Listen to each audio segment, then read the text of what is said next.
Nos arredores de Belém, em meio à aridez do deserto, um acontecimento trágico se desenrolava. Raquel, a amada esposa de Jacó, lutava pela vida durante o parto de seu segundo filho. O sol escaldante parecia testemunhar em silêncio, enquanto Raquel, em agonia, buscava trazer seu filho ao mundo. Os gritos de dor ecoavam pelas tendas da caravana de Jacó, enquanto ele, impotente, assistia à luta de sua esposa. A esperança se desvanecia a cada respiração, até que, finalmente, o choro fraco de um recém-nascido preencheu o ar.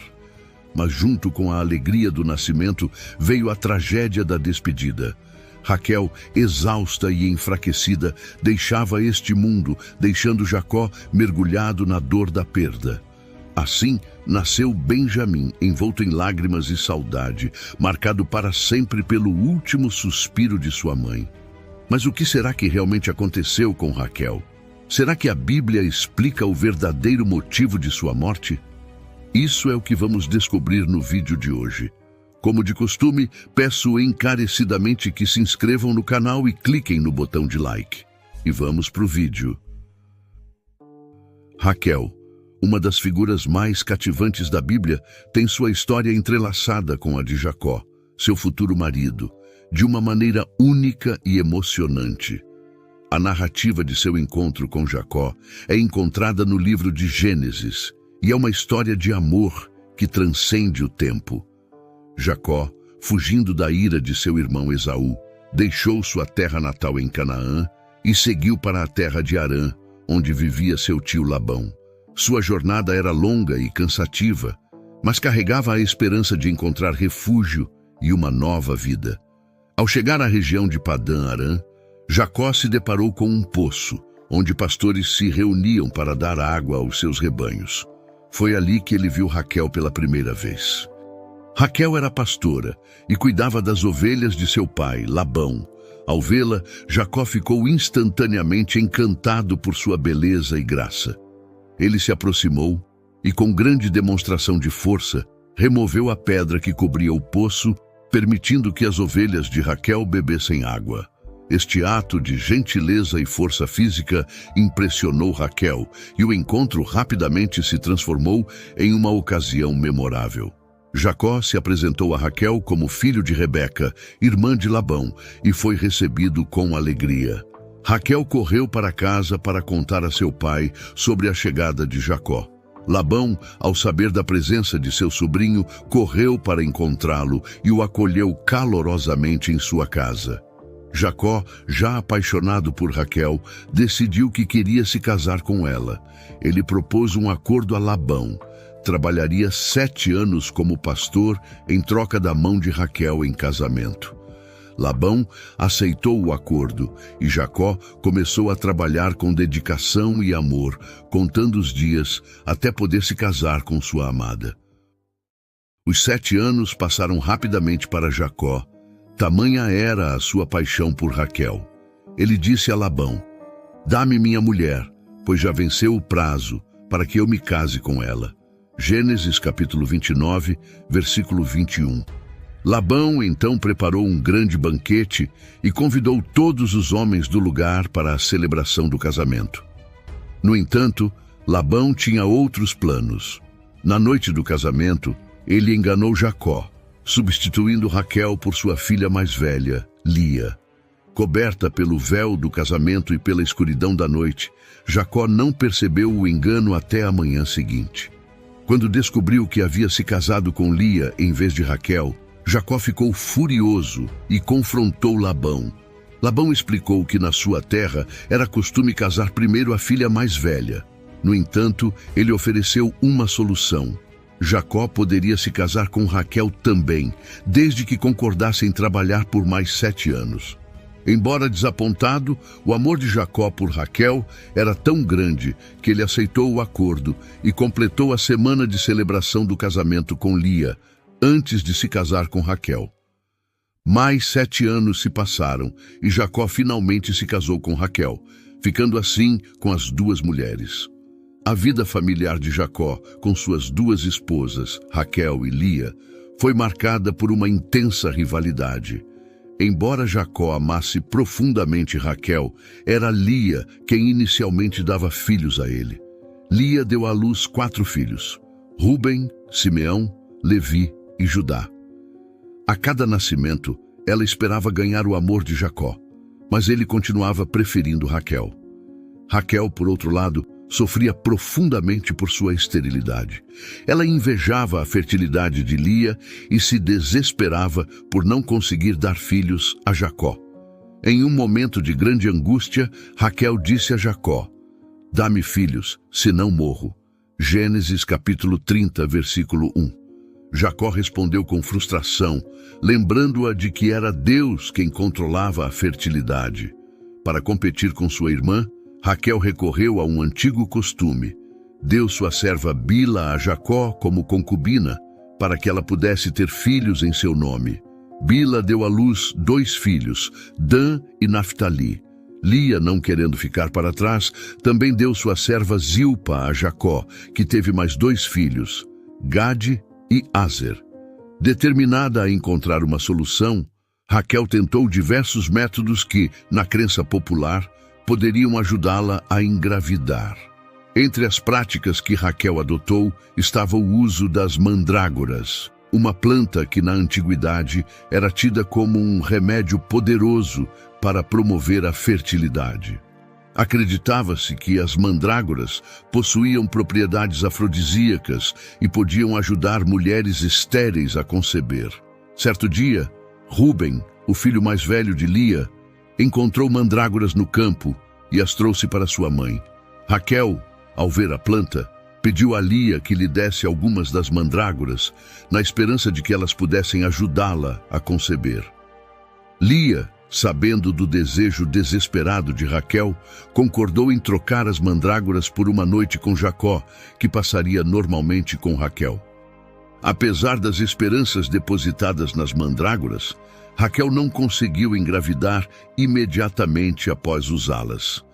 Sua frustração continuava a crescer, e ela não desistia de encontrar uma maneira de realizar seu sonho de ser mãe. O tempo passou, e Raquel continuava a orar fervorosamente a Deus, pedindo a bênção da maternidade. Finalmente, Deus ouviu seu clamor e interveio. Gênesis 30, versículo 22, relata: Então, Deus se lembrou de Raquel. Deus a ouviu e a fez fecunda. Raquel concebeu e deu à luz um filho, a quem chamou José, declarando: Deus tirou de mim a minha humilhação. O nascimento de José foi um momento de imensa alegria e alívio para Raquel. O nome José significa que ele acrescente, refletindo o desejo de Raquel de que Deus lhe desse mais filhos. A chegada de José não apenas restaurou a esperança de Raquel, mas também solidificou seu papel dentro da família, proporcionando-lhe uma nova posição de honra e respeito. José se tornaria uma figura central na história de Israel. Seu destino extraordinário, que o levaria a se tornar governador do Egito e a salvar sua família durante um período de fome, é um testemunho da importância de sua mãe na narrativa bíblica. Anos após o nascimento de José, a esperança de Raquel por um segundo filho foi finalmente atendida. Raquel ficou novamente grávida, uma bênção que trouxe grande alegria e expectativa a toda a família. Durante essa época, Jacó já havia deixado a terra de Labão e estava retornando à sua terra natal, Canaã, conforme instruído por Deus. Enquanto viajavam, a gravidez de Raquel avançava. Ela sabia dos riscos que enfrentava, especialmente considerando os desafios que havia superado para conceber José. No entanto, a felicidade de carregar outro filho superava seus temores. Este segundo filho seria o cumprimento de seu desejo expressado no nome de José, que ele acrescente, uma manifestação da contínua bênção de Deus sobre sua vida. A caravana de Jacó se aproximava de Efrata, mais tarde conhecida como Belém, quando Raquel entrou em trabalho de parto. As condições naquela época eram difíceis, sem o auxílio médico moderno para assistir partos complicados. Raquel sentiu a intensidade das dores do parto, que logo se mostraram ser complicações graves. Gênesis 35, versículos 16 e 17, descreve esse momento angustiante. Eles partiram de Betel, e havendo ainda um pequeno espaço de terra para chegar a Efrata, Raquel deu à luz com dificuldade. E aconteceu que, tendo ela trabalho em seu parto, lhe disse a parteira: "Não temas, pois ainda terás este filho." As palavras da parteira trouxeram algum conforto a Raquel em meio à sua dor extrema. Ela sabia que sua vida estava em risco, mas se agarrou à esperança e à promessa de ver seu segundo filho nascer. A aflição de Raquel era intensa, refletindo a severidade das complicações que enfrentava. Quando finalmente deu à luz, Raquel estava exausta e à beira da morte. Com suas últimas forças, ela chamou o recém-nascido de Benoni, que significa filho da minha aflição, ou filho da minha dor. Esse nome refletia a profunda tristeza e sofrimento que Raquel experimentou durante o parto. O nascimento de Benoni foi um momento de extrema ambiguidade. A alegria de uma nova vida, misturada com a tristeza iminente da perda de sua mãe. Jacó, profundamente abalado pela morte de Raquel, tomou uma decisão importante quanto ao nome de seu filho. Ele decidiu mudar o nome de Benoni para Benjamim, que significa filho da mão direita, ou filho da felicidade. Essa mudança de nome foi significativa em vários aspectos.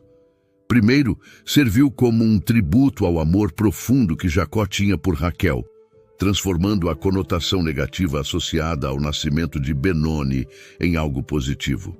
Segundo, o nome Benjamim simbolizava a honra e a posição especial que ele teria na família, sendo o último filho de Jacó e Raquel. Gênesis 35, versículo 18, registra este momento comovente. E aconteceu que, ao sair-lhe a alma, chamou o seu nome Benoni, mas seu pai o chamou Benjamim. Benjamim, o segundo filho de Raquel, se tornaria o ancestral de uma das 12 tribos de Israel, a tribo de Benjamim. Esta tribo desempenhou um papel crucial na formação e desenvolvimento da nação israelita. Um dos descendentes mais notáveis de Benjamim foi Saul, o primeiro rei de Israel. A escolha de Saul como rei marcou um ponto de virada na história israelita, transicionando de uma confederação tribal, liderada por juízes, para uma monarquia centralizada. Outra figura de destaque que descende da tribo de Benjamim é o apóstolo Paulo, também conhecido como Saulo de Tarso. Em suas epístolas, Paulo se identifica como um israelita, da descendência de Abraão, da tribo de Benjamim. Romanos 11, versículo 1.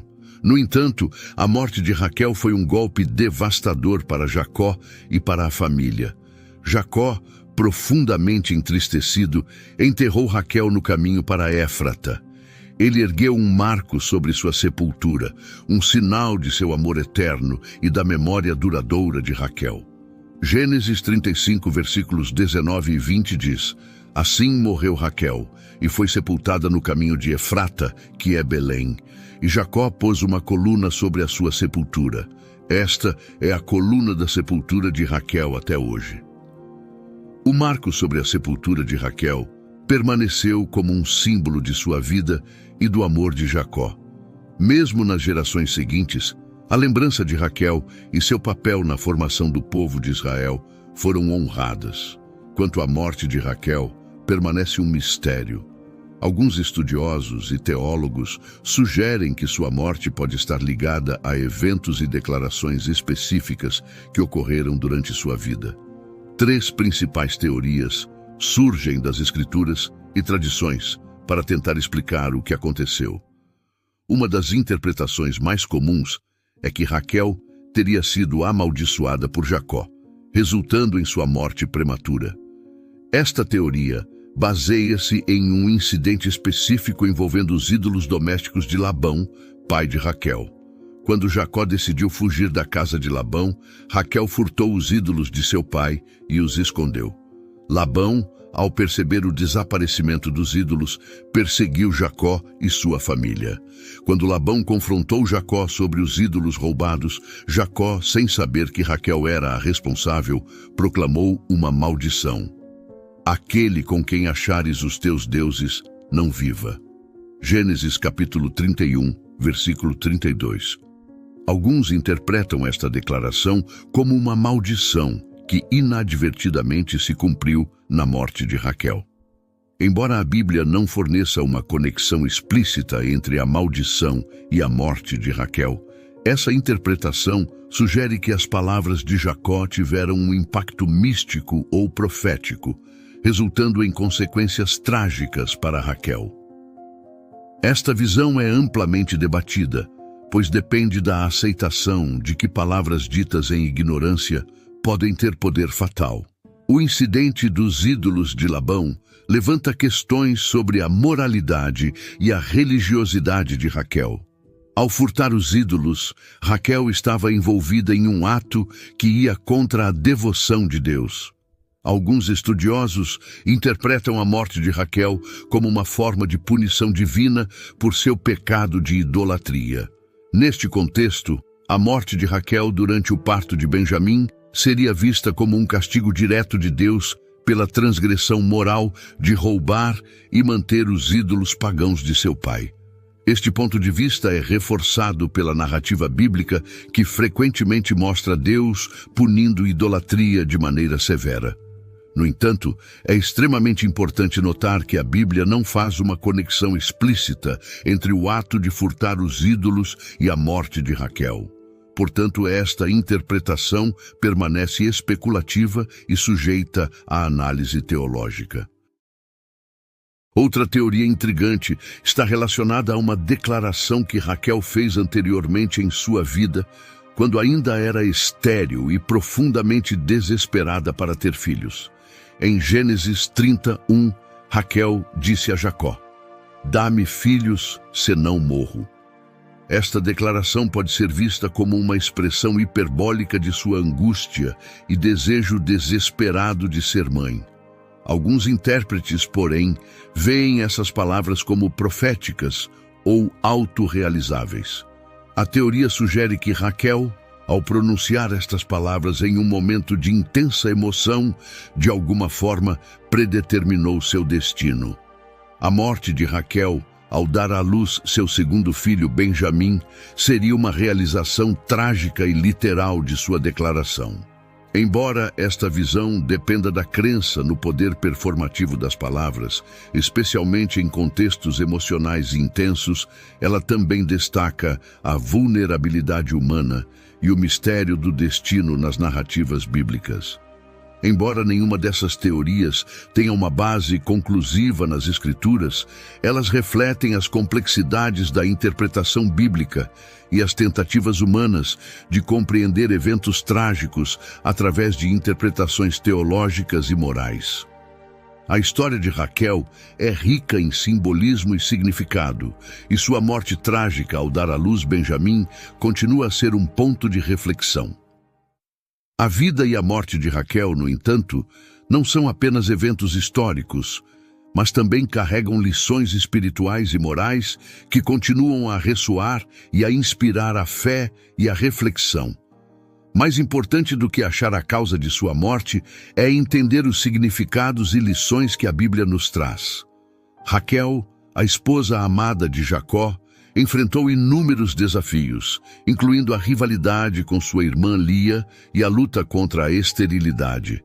No entanto, através de suas tribulações, vemos um exemplo de perseverança, fé e a graça divina. Raquel é uma figura que personifica o sofrimento humano e a busca por bênçãos divinas. Sua história reflete a complexa relação entre a humanidade e Deus, onde as provações e os desejos pessoais se encontram com o plano divino. Apesar de suas dificuldades iniciais, mostra a soberania divina e a resposta ao clamor sincero dos fiéis. Raquel, através de seus filhos e descendentes, deixou uma marca única na história de Israel e continua a inspirar gerações com sua fé, resiliência e devoção. Agora quero saber a opinião de vocês. Acreditam em alguma dessas teorias? Ou tudo isso fez parte dos planos divinos? Deixe sua opinião. Se você ficou até aqui, por favor, considere se inscrever em nosso canal, curtir este vídeo e ativar o sininho de notificações para que você não perca nenhum de nossos conteúdos. Obrigado por assistir. Abraços e fique com Deus.